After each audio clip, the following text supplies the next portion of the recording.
Make Way for Winged Eros, A Letter to Working Youth, by Alexandra Kollontai.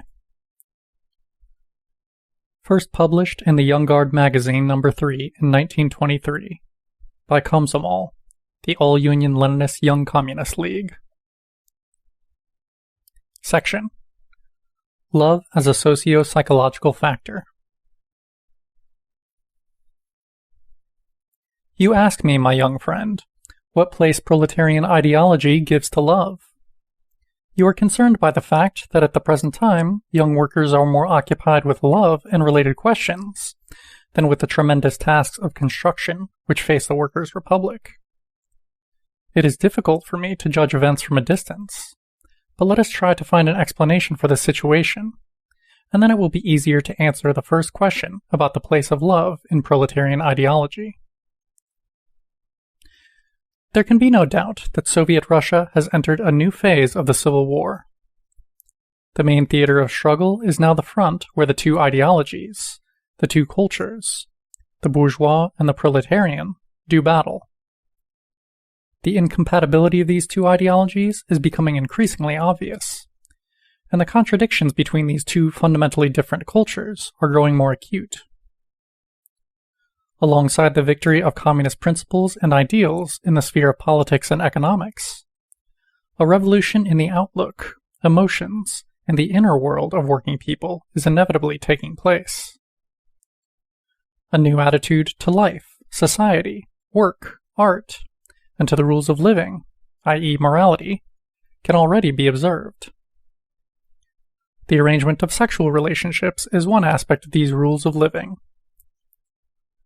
Over the 5 years of the existence of our labor republic, the revolution on this non-military front has been accomplishing a great shift in the way men and women think.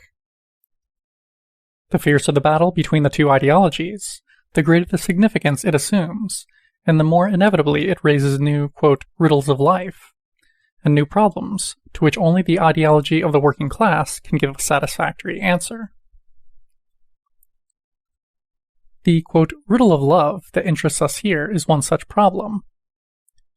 This question of the relationships between the sexes is a mystery as old as human society itself.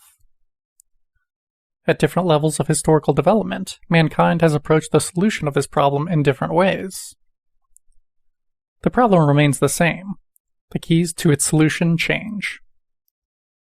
The keys are fashioned by the different epochs, by the classes in power, and by the spirit of a particular age. In other words, by its culture. In Russia, over the recent years of intense civil war and general dislocation, there has been little interest in the nature of the riddle. The men and women of the working classes were in the grip of other emotions, passions, and experiences. In those years, everyone walked in the shadow of death, and it was being decided whether victory would belong to the revolution and progress, or to counter-revolution and reaction. In the face of the revolutionary threat, tender Winged Eros fled from the surface of life. There was neither time nor a surplus of inner strength for love's, quote, joys and pains. Such is the law of the preservation of humanity's social and psychological energy. As a whole, this energy is always directed to the most urgent aims of the historical moment.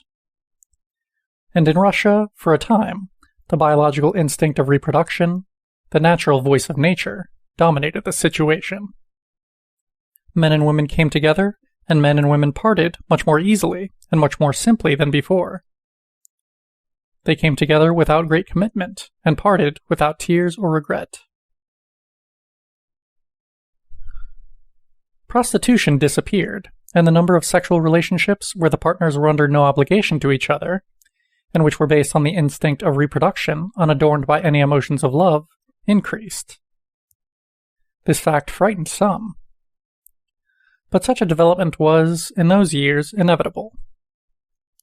Either pre-existing relationships continued to exist and unite men and women through comradeship and long-standing friendship, which was rendered more precious by the seriousness of the moment. Or new relationships were begun for the satisfaction of purely biological needs, both partners treating the affair as incidental, and avoiding any commitment that might hinder their work for the revolution. The unadorned sexual drive is easily aroused, but is soon spent. Thus, wingless Eros consumes less inner strength than winged Eros, whose love is woven of delicate strands of every kind of emotion. Quote, wingless Eros does not make one suffer from sleepless nights, does not sap one's will, and does not entangle the rational workings of the mind. The fighting class could not have fallen under the power of a winged Eros at a time when the clarion call of revolution was sounding. It would not have been expedient at such a time to waste the inner strength of the members of the collective on experiences that did not directly serve the revolution. Individual sex love, which lies at the heart of the pair marriage, demands a great expenditure of inner energy. The working class was interested not only in economizing in terms of material wealth, but also in preserving the intellectual and emotional energy of each person. For this reason, at a time of heightened revolutionary struggle, the undemanding instinct of reproduction spontaneously replaced the all-embracing winged Eros. But now the picture changes. The Soviet Republic and the whole of toiling humanity are entering a period of temporary and comparative calm. The complex task of understanding and assimilating the achievements and gains that have been made is beginning. The proletariat, the creator of new forms of life, must be able to learn from all social and psychological phenomena, grasp the significance of these phenomena, and fashion weapons from them for the self-defense of the class. Only when the proletariat has appropriated the laws not only of the creation of material wealth, but also of inner psychological life, is it able to advance fully armed to fight the decaying bourgeois world. Only then will toiling humanity prove itself to be the victor, not only on the military and labor front, but also on the psychological culture front.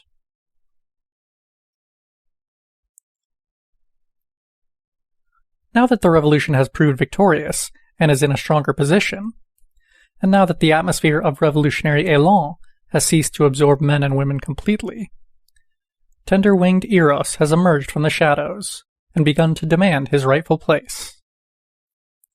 Wingless Eros has ceased to satisfy psychological needs.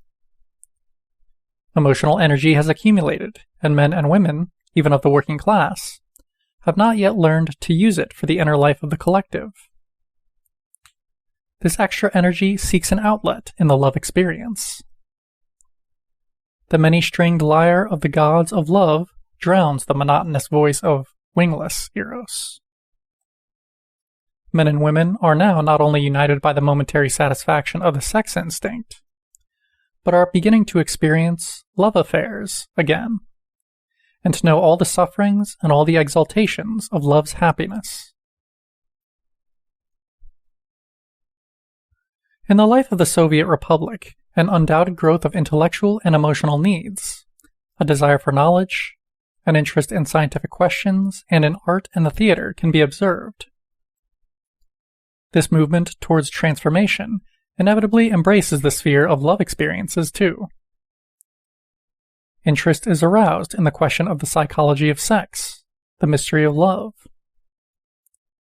Everyone, to some extent, is having to face up to the questions of personal life. One notes with surprise that party workers who in previous years had time only for Pravda editorials and minutes and reports are reading fiction books in which winged Eros is lauded. What does this mean? Is this a reactionary step? A symptom of the beginning of the decline of revolutionary creativity? Nothing of the sort. It is time we separated ourselves from the hypocrisy of bourgeois thought. It is time to recognize openly that love is not only a powerful natural factor, a biological force, but also a social factor. Essentially, love is a profoundly social emotion. At all stages of human development, love has, in different forms, it is true, been an integral part of culture. Even the bourgeoisie, who saw love as a, quote, private matter, was able to channel the expression of love in its class interests. The ideology of the working class must pay even greater attention to the significance of love as a factor which can, like any other psychological or social phenomenon, be channeled to the advantage of the collective. Love is not in the least a private matter concerning only the two loving persons. Love possesses a uniting element which is valuable to the collective. This is clear from the fact that at all stages of historical development, society has established norms defining when and under what conditions love is, quote, legal, i.e., corresponds to the interests of the given social collective, and when and under what conditions love is sinful and criminal, i.e., contradicts the tasks of the given society. End section.